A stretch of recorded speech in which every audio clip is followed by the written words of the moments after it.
अस्सलाम वालेकुम अहबाब। आज हम आपको किताब का तारुफ देंगे। इस दश्त में एक शहर था। किताब के मुसन्निफ़ का नाम इकबाल रहमान मांडिया साहब है और शहर कराची के हवाले से लिखी जाने वाली किताबों में से एक किताब है। इकबाल साहब ने बहुत मेहनत से कराची की एक एक गली, एक एक सड़क, एक एक होटल, रेस्टोरेंट, दरसगाहें, मदारिस, स्कूल, मसाजिद, मंदिर, चर्च, सिनेमास, पार्क्स, शख्सियात, इमारत और पकवानों और बंदरगाह की तारीख़ी हैसियत को बयान किया है। इलाकों के नाम कैसे राइज हुए, कराची की आबादी कब से है और कौन कौन सी ज़बानें बोलने वाले यहाँ रिहाइश पजीर हैं और कब से रिहाइश पजीर हैं, ये बहुत मुफस्सिल और दिलचस्प अंदाज में इस किताब में बयान किया गया है। समंदर के नज़दीक होने की वजह से कराची बंदरगाह की हैसियत रखता है और इसीलिए कसीरुल सकाफ़ती शहर है और 1739 से कराची को बंदरगाह की हैसियत हासिल है। कराची का सबसे पुराना इलाका खारा दर है और कराची की सबसे कदीम गलियां जो हैं वो ज़ेबुन्निसा स्ट्रीट और अल्फ़ी स्ट्रीट हैं। ज़ेबुन्निसा स्ट्रीट शहंशाह औरंगज़ेब आलमगीर की साहबजादी के नाम पर रखी गई है, गोया शहज़ादी ज़ेबुन्निसा स्ट्रीट। और बनारस सिल्क हाउस सबसे कदीम दुकान है यहाँ की।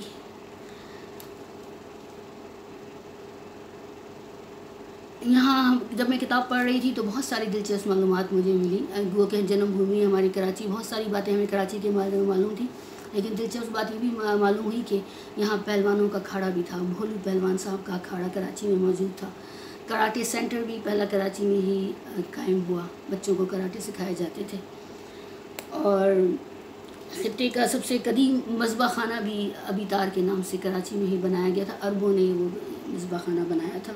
कराची प्रेस क्लब भी तारीख़ी अहमियत की हामिल इमारत है, कदीम इमारत है।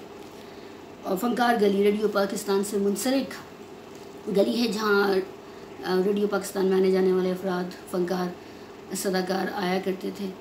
वहाँ बहुत रौनक रहती थी, तो फ़नकार गली के नाम से वो गली मशहूर हो गई। सिंध मदरसतुल इस्लाम की 130 साल कदीम इमारत कराची में है। जूना मार्केट और जुड़िया बाज़ार कराची के सबसे कदीम बाज़ार हैं। सबसे कदीम और तारीख़ी शख्सियत सेठ आदम जी की शख्सियत है। सेठ आदम जी ने क़याम पाकिस्तान के बाद कायदे आज़म को खतीर रकम का चेक इनायत किया ताकि वो सरकारी मुलाजमीन की तनख्वाहें दे सकें। सिंध इस्लामिया होटल है जो सबसे कदीम होटल है। मिस्टर पार्क और पटेल पार्क कराची के सबसे कदीम पार्क से। कराची में ही मारीपुर रोड वाक़या है। मारीपुर रोड की तारीख़ी हैसियत ये है कि वहीं मारीपुर रोड से गुजर कर ही कायदे आज़म आज़ाद पाकिस्तान में दाखिल हुए थे।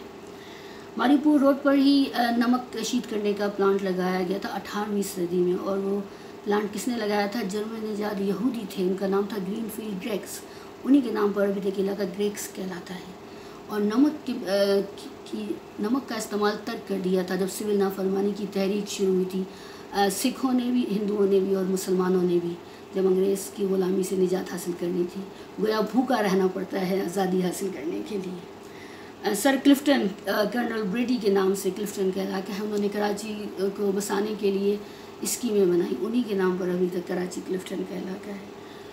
एक और दिलचस्प वाक़या जो मालूम हुआ कि बगदादी कराची में बगदादी नाम का इलाका है जो बहुत मशहूर है। बगदादी नाम क्यों पड़ा? बग कहते हैं सराइकी ज़बान में, बलोची में और सिंधी में ऊँट को। तो जब पुराने ज़माने में नकलो हमल के लिए सिर्फ ऊँट इस्तेमाल किए जाते थे, तो वो जगह ऊँटों की पार्किंग की जगह थी एक तरह से। किताब में ये मालूमात मौजूद हैं। तो वो जगह बगदादी कहलाई, जो बिगड़ कर अब बगदादी कहलाती है। जज़ायर के नाम से पूरा बाब मौजूद है किताब में। जब आप पढ़ेंगे तो आपको पता चलेगा कि कराची के इर्द गिर्द कितने जज़ायर हैं, उनकी तारीख़ी हैसियत क्या है, वहाँ कौन कौन से लोग बसते थे और कब से वहाँ रिहाइश थी, और क्या क्या उन लोगों का कल्चर है, क्या सकाफ़त है, कौन सी ज़बान वो बोलते थे। बहुत दिलचस्प बाब है। सबसे कदीम जज़ीरा मनोड़ा है जो मिनहारा कहलाता था, और पहले फिर अंग्रेज़ों के दौर में मनोड़ा हो गया। अंग्रेज़ों ने ही मनोड़ा पर 1888 में लाइट हाउस बनाया था निशानी के तौर पर कि ये बंदरगाह है, और कदीम ज़माने में ये बंदरगाह थी देबिल के नाम से। समंदर का सबसे बड़ा बुत, यानी समंदर की देवी का सबसे बड़ा बुत यहाँ देबिल का मंदिर था। यहीं से मोहम्मद बिन कासिम साहब भी खित्ते में दाखिल हुए थे। जब ये किताब बहुत दिलचस्प है, आप लोग ज़रूर इसको मंगवाइए और पढ़िए। कराची के हवाले से बहुत सारी किताबें लिखी गई हैं, लेकिन ये किताब बहुत सादा ज़बान में लिखी गई है। سمجھے یہ انسائکلوپیڈیا ہے کراچی کا، کراچی کا انسائکلوپیڈیا اس دشت میں ایک شہر تھا، اور اقبال صاحب نے بہت محنت سے لکھی، بہت محبت سے یہ کتاب لکھی ہے، وہ کراچی کے وہ رہائشی ہیں، انہوں نے بہت محبت کے ساتھ اس کتاب کو ترتیب دیا ہے، بہت محنت سے تاریخی حوالے ڈھونڈے ہیں اور مجھے بھجوائیے بہت محبت سے، ان کا بہت بہت شکریہ۔ اور آپ لوگ بھی ضرور اس کتاب کو پڑھیں۔ جب بھی میں کسی کتاب کو پڑھتی ہوں تو میں کچھ نہ کچھ سیکھتی ہوں، اسی لیے میں تبصرہ لکھتی ہوں، کچھ نہ کچھ سیکھنے کو ملتا ہے۔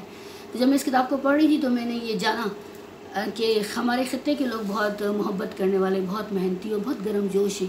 وہ باہر سے عرب تاجر آتے تھے، یہودی تاجر آتے تھے، انگریز بھی تاجر بن کر آئے، انہوں نے سب کو ویلکم کیا، سب کی مہمان نوازی کرتے تھے، لیکن عقائد کی آپس کی ہر دھرمی جو ہے وہ انہوں نے خطے کو تقسیم کیا، کئی بار تقسیم کیا۔ جب یہاں سے دیول کی طرف سے عرب آتے تھے تو مسلمان ان کا ساتھ دیتے تھے، اور جب گوا کی بھی قدیم بندرگاہ ہے، گوا جو ہندوستان میں واقع ہے، وہاں سے پرتگیز آئے تو ان کا ساتھ ہندوؤں نے دیا تھا اور مسلمانوں کے خلاف ہو گئے تھے۔ اور پھر کلکتہ بنگال سے انگریز داخل ہوئے، جس کے بارے میں بہت تفصیل سے قطن حیدر نے لکھا ہے آگ کا دریا میں ناول میں۔ تو ہمارا جو خطہ تھا وہ بہت اچھا خطہ، زرخیز خطہ، یہاں بہت اچھے جانور بھی، بہت اچھے پھل سبزیاں، سب کچھ، سونا چاندی کی بھرمار، ہیرے جواہرات کی بھرمار، اور لوگ بہت اچھے، ذہین، محنتی۔ تو ہمارے خطے سے فائدہ اٹھایا بہت باہر سے آنے والے حملہ آوروں نے، اور میں دیکھتی ہوں سوشل میڈیا پر بھی ہمارے بہن بھائی کچھ ترکوں کو پسند کرتے ہیں، کچھ ایرانیوں کو پسند کرتے ہیں، کچھ عربوں کو، کچھ انگریزوں کو۔ تو ذہنی غلامی ہے، بدقسمتی سے ہم ذہنی غلام ہو گئے مجھے لگتا ہے۔ تو ہمیں ذہنی غلامی سے نکل آنا چاہیے، ہمیں اپنے خطے سے محبت کرنی چاہیے۔